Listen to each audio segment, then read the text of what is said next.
V Münchnu se je zaključil Oktoberfest. Ste bili? Noben ni bil. Pa kakšna ste to publika, no?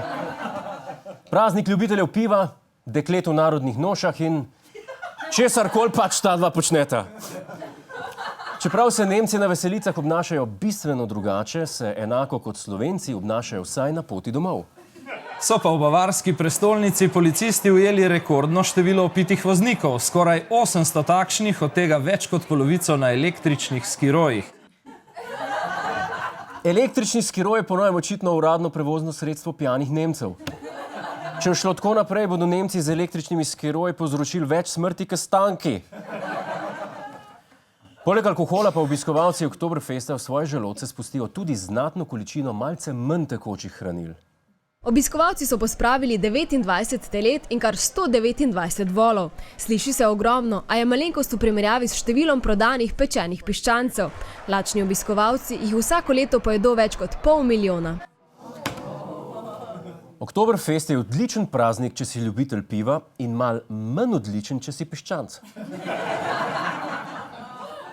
Tega namesto Oktoberfest ljubkovalno imenujejo kar oktobrocid. In če na pivskem praznovanju piščanci izgubijo življenje, obiskovalci tam izgubijo marsikaj drugega.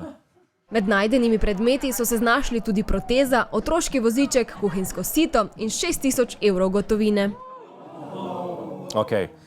Ali so to izgubile 4 različne osebe, ali pa nekje v Nemčiji ta moment en upokojenec, ki ne more voziti svojega vnuka, ne more mu speči torte, je čist brez keša, povrh vsega pa tega ne more nobenem povedati, ker nima zob.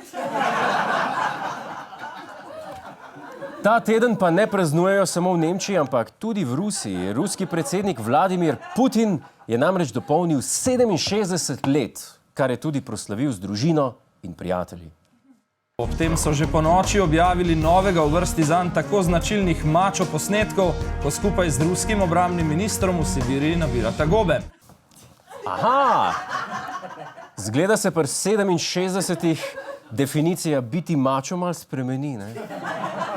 Včasih je bilo mačo jahanje konja zgori brez, ali pa goli lov na medveda. Pri teh letih je pa mačo, če lahko brez očal razlikuješ med jurčkom pa med zeleno mušnico.